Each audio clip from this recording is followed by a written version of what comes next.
Salutations.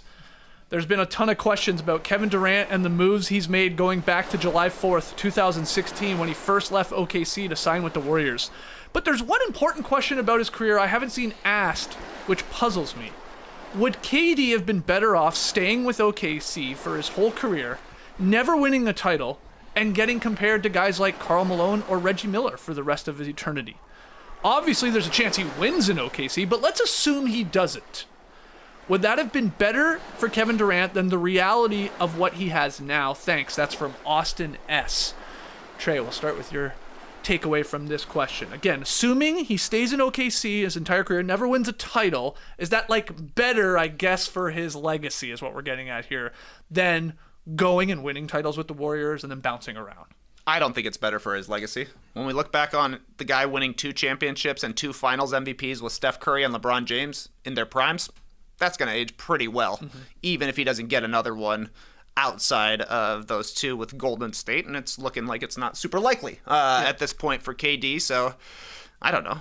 Would he be ahead of Karl Malone if he stayed in OKC and just continued to be an awesome player for OKC? They challenge for titles just like Malone did with the Jazz there, because I think that Karl Malone is still the best player with no title in the NBA history. This guy's still 3rd all-time in scoring. Like, it's pretty amazing, the stats that Karl Malone put up, but KD is 4th in points per game. Karl Malone is 25th in points per game. Obviously, Malone stayed very healthy, had a long career, though he did eventually leave his team to try and win a championship at the end and fell short a little bit there. So then you got to think, who is the best one-team, no-title guy? And it's either John Stockton or Reggie Miller. Yeah. KD is better than both those guys in my book. So I think he would be compared favorably to both Malone and to Reggie Miller. So why not just take the championships? Okay. Like, you want the titles. You want the finals MVPs. Those are pretty exclusive. Okay, maybe it's more interesting, the question, the hypothetical. He stays with OKC for his entire career and only ends with 1 title. He does the Dirk, right? Yeah. But he's giving up another title that he won with the Warriors. Would you rather just have the 1 title with 1 team? Yeah, that's the ideal one, man. You think so? Yeah, of course. Well, especially in his scenario, joining a 73-win team and all that. Yeah. What do you think, Tess? Yeah, the one at home or the one with your original team is worth 3 on the road. It's just like... Sure, wow, it's worth 3. Yeah, I think so. Like, LeBron going back to win in Cleveland is worth every single one of his as a member of the Miami Heat or the Los Angeles Lakers. They're equal. One equals 3. I think that's how it works. And I love this question. I think it's more about Kevin Durant and what he would want, and whether he would want to have a free steak at Kettleman's Steakhouse every time he's in OKC, because it's about what he is to Oklahoma City, really. I think that would be a part of it, and I think Durant would look back and say, nah, I love the camaraderie that I got with a championship team. And smoking a cigar, if he smokes a cigar, I'm not sure. But, that kind of thing can't be replicated. And so I do think that he would go back and still do this the exact same way. But it's a great question from Austin. It's fun. What's the answer for you when you guys contemplate who's the best current NBA player to not win a title? Between James Harden, Damian Lillard, Russell Westbrook, and Chris Paul. Those are the 4 that stand out for me. Right. I mean, obviously there's going to be guys who get there later on in their careers, but we can't talk about Luka now. That ain't as fun now. Right.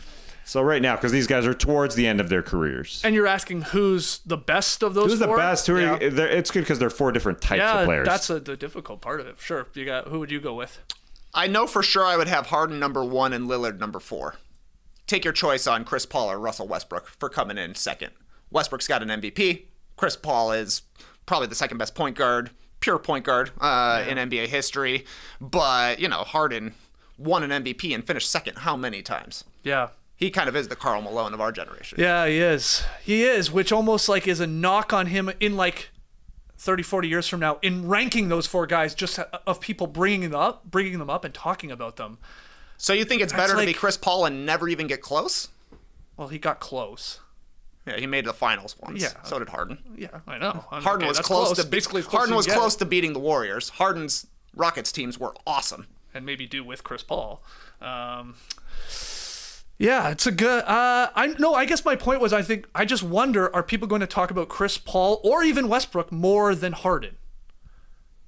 and maybe even Damian Lillard, if they all end with 0 rings here as part of the equation. I don't think Lillard's in the conversation with these guys. Okay. He's one level down. Yeah. The other ones are MVPs and like top 30 guys all time. And, Lillard is probably top 50 all time. But he made, one conference finals, I think? Yep. Rank them. We got to have people rank those. That's a good one. Between those 4, Harden, Westbrook, Chris Paul, and Damian Lillard. I'm with you. I would have Dame last. Again, this has to take into equation that they don't win a title here from here on out, and they just end their careers with these incredible numbers. Like all top 75 guys, of course. Like even Dame made that, right? Yeah, he did. He did. Yeah, which was a little perplexing. Yeah.